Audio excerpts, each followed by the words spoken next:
Ok, senhores, vamos em frente. Hoje nós vamos tratar da nossa sexta aula do módulo de automação pneumática, certo? E vamos tratar hoje das válvulas auxiliares. Então, o objetivo dessa aula é apresentar os tipos de válvulas auxiliares e sua simbologia, né? Válvula de retenção, de escape rápido, válvula END, válvula O, válvula de controle de fluxo, válvula de pressão, temporizador e contador. Então, a gente já está utilizando essa bibliografia do treinamento da Parker, certo? Até agora. E vamos em frente, certo? Válvula de retenção. A válvula de retenção ela tem o objetivo de impedir o fluxo de ar comprimido em um sentido determinado, possibilitando o livre fluxo no sentido oposto. Ou seja, ela é uma válvula de passagem unidirecional. Ela só permite a passagem, o fluxo para um sentido só, uma mão, né? Se a gente for olhar assim, no princípio da analogia, utilizando o trânsito, certo? Ela é uma rua de mão única, ok? No caso, se vier na contramão, ela muda, ela bloqueia, certo? E aí você tem essa simbologia. E essa válvula de retenção, ela pode ser com mola ou sem mola, né? A depender. A válvula de escape rápido, ela é utilizada quando se necessita obter velocidade superior àquela normalmente desenvolvida por um pistão ou cilindro. É utilizado essa válvula de escape rápido, né? Então, essa válvula de escape rápido, se você ver a simbologia dela, ela aparece com a válvula O, certo? Sendo que ela tem esse sentido aqui, ó. Ou seja, ela varia também com a pressão interna, né? Ela utiliza essa pressão interna para dar maior fluxo, né? Maior velocidade, certo? Durante o seu escape. Válvula O, né? A válvula O, ela tem a função O da porta lógica. Ou seja, ela tem a função de o acionamento ser feito a partir do acionamento de uma válvula ou de outra válvula, certo? Qualquer uma das duas que eu apertar, ela permite o fluxo de passagem de ar, certo? Ela é a válvula O, diferentemente da válvula END, que é a válvula de simultaneidade, certo? Então, a válvula END é o seguinte, ela só permite a passagem do fluxo de ar se as duas entradas forem acionadas, certo? Lembrando, a válvula O é se uma das for acionada, certo? Já a válvula END, válvula I, né, válvula de simultaneidade, é se as duas forem acionadas, certo? Então, se ambas forem acionadas, ela permite a passagem do fluxo, certo? Muito comum, principalmente quando a gente trata de NR12, no acionamento de dispositivos como prensa, entre outros, né? O qual necessita que as duas mãos estejam acionando um sistema, para que não haja um acidente do trabalho, caso você acione só com a mão e a outra você deixe lá, certo? Então, para que a gente evite esse tipo de acidente do trabalho, a gente utiliza esse dispositivo, de modo que você, com as duas mãos, tem que acionar o sistema, certo? Assim, a gente impede uma coisa básica e fácil para a gente garantir a segurança do trabalho do operador. E aí nós temos a válvula de controle de fluxo, né? A válvula de controle de fluxo, certo? Ela pode ser bidirecional, ela vai ter essa simbologia, ela garante o controle do fluxo tanto num sentido quanto no outro, ou ela pode ser unidirecional, que é a que a gente utiliza mais, que é o quê? Ela garante o controle do fluxo apenas no sentido. No outro sentido, ela não controla o fluxo, né? Professor, eu não entendi como é isso aqui. Preste atenção nessa simbologia. Atente-se a essa válvula de retenção.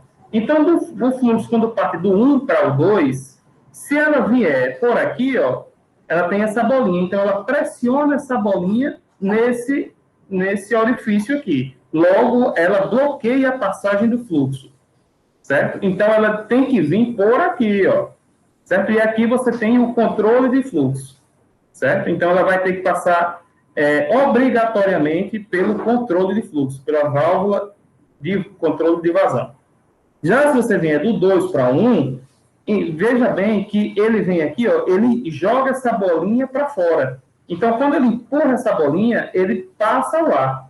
Logo, não é necessário que o ar passe pelo controlador de vazão. Ele passa por esse bypass aqui, ó.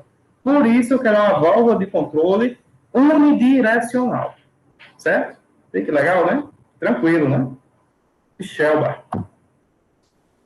E aí você tem a válvula de alívio. A válvula de alívio, ela é utilizada para quando você tem uma pressão maior, né? Um controle de pressão. Então, você coloca esse sistema caso haja uma sobrepressão no seu sistema, né?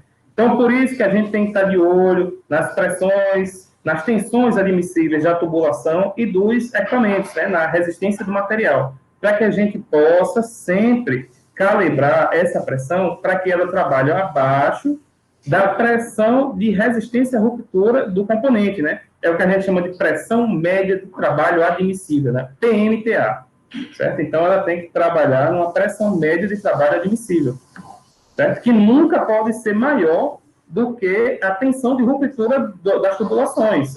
Haja visto, se ocorrer isso, você vai haver uma ruptura, e não o serviço que tem que ser feito, né? Que é a passagem de fluxo, compressão.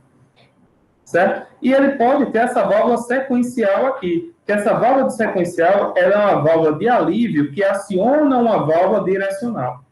Certo? Então, por exemplo, eu posso ter um bypass aqui, do qual, quando minha pressão aumentar, abre-se essa válvula para que ela possa ir para um outro sistema. Certo? Então, isso se chama uma válvula sequencial. E você pode ter uma válvula de pressão com escape. Certo? Aqui o escape vai para o meio ambiente. Ok? Diferentemente da hidráulica, que você não pode jogar o fluido hidráulico para o meio ambiente, porque você está perdendo dinheiro e você já está causando dano ambiental. O ar não, né? O ar você pode, pelo menos no ponto de vista do dano ambiental, você pode estar utilizando esse sistema e jogando ao meio ambiente, né? De forma, claro, racional. Já no ponto de vista econômico, claro que você utilizou ali o custo, né, de engenharia e o custo de processo físico para poder conseguir comprimir o ar. Mas se for uma vazão baixa, né, não vejo nenhum problema no ponto de vista econômico. Agora, claro, se você está trabalhando numa indústria, numa planta industrial, que você tem muito essa liberação de ar para o meio ambiente, isso vai impactar no seu fator econômico e também no seu fator ambiental, né?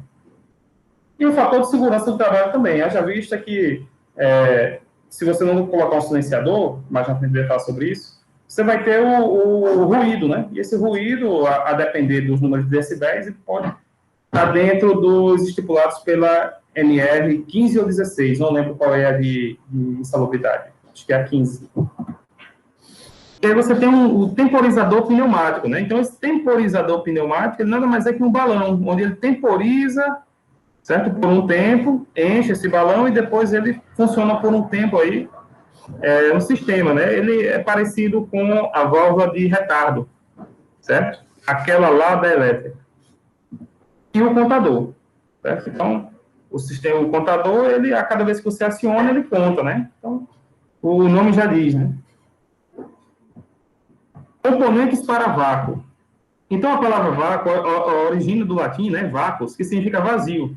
Entretanto, podemos definir tecnicamente que um sistema encontra-se em vácuo quando o mesmo está submetido a uma pressão inferior à pressão atmosférica, né? Então, a gente já falou sobre as questões de pressão lá na parte de propriedades do fluido. Então, eu vou ser bem mais rápido.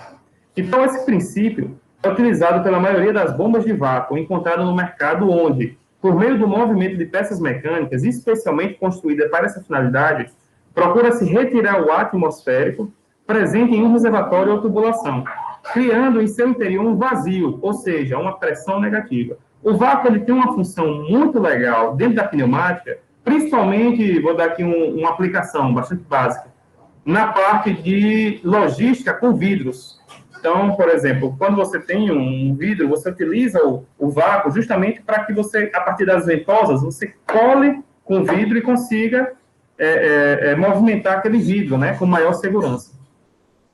E aí, esse vácuo, ele é feito, né? Então, professor, como é que eu vou construir um vácuo num sistema pneumático, onde tem ar? Então, essa é uma pergunta muito capciosa, né? Para isso, foi desenvolvido o sistema que baseia-se no efeito Venturi, certo? Então, a técnica consiste em fazer fluir ar comprimido por um tubo, no qual um giclê montado em seu interior provoca um estrangulamento à passagem de ar. Então, você tem o Venturi, certo? O ar que flui pelo tubo, ao encontrar restrição, tem seu fluxo aumentado devido à passagem estreita. Então, na hora que você, naturalmente, diminui a área de um sistema, né?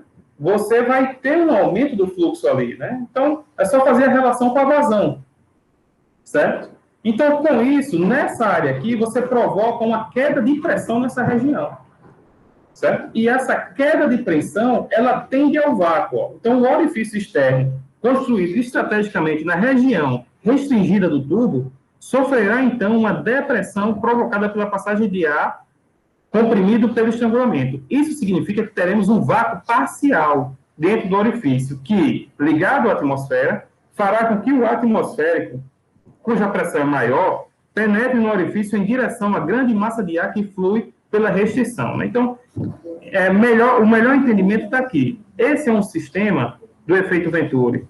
E justamente nesse ponto aqui, ó, no ponto 4, é onde ele vai gerar um vácuo parcial. Devido à passagem do ar aqui, você gera uma pressão positiva. Então, é nesse local aqui onde você vai instalar, por exemplo, uma ventosa. Certo? E toda vez que você quiser acionar o vácuo nessa ventosa, você faz com que haja uma passagem de ar, que ele vai gerar esse vácuo. Certo? E aqui está a sua simbologia. Então, as ventosas, né, as duas técnicas mais comuns empregadas para fixação e levantamento de peças ou materiais na indústria são as garras mecânicas, que a gente vai falar logo mais, e as ventosas, as quais utilizam o vácuo para realizar o trabalho. Né? Então, aqui está uma simbologia básica deles, né? E aqui o tipo de ventosa, né? Então, a gente já falou uma aplicação bastante comum no uso dessas ventosas, que é na parte de levantamento de peças e materiais, principalmente vidro, né? Então, aí você tem os geradores de vácuo, que é justamente aquele venturizinho, ó, se você for ver aqui, ele é ele é que proporciona essa geração de vácuo, né? E aí você tem um sistema aqui que utiliza um vacômetro, certo? Ou um vacostato, desculpa. Um vacostato, o vacômetro é um medidor é um elemento de medição, né? O vacostato é um elemento de regulação, certo? Que a partir do momento que ele detecta esse vácuo ou não, ele abre ou fecha esse circuito, né? Aqui você tem o gerador, certo? De vácuo, que é esse dispositivo, um filtro, e aqui você tem a ventosa, certo? Nesse ponto aqui, ó, você tem a passagem de ar comprimido e aqui você tem um silenciador, certo? Para que a saída de ar ele seja da forma mais silenciosa possível. E entre os acessórios você tem, ó, a válvula de bloqueio, o vacômetro, ou a válvula de fluxo. Esse vacômetro você também encontra nos manifolds de pressão lá na parte de refrigeração. Sensores de pressão, certo? Vacostato, silenciadores e os filtros de vácuo. Certo? Então, próxima aula, a gente vai estudar os atuadores pneumáticos.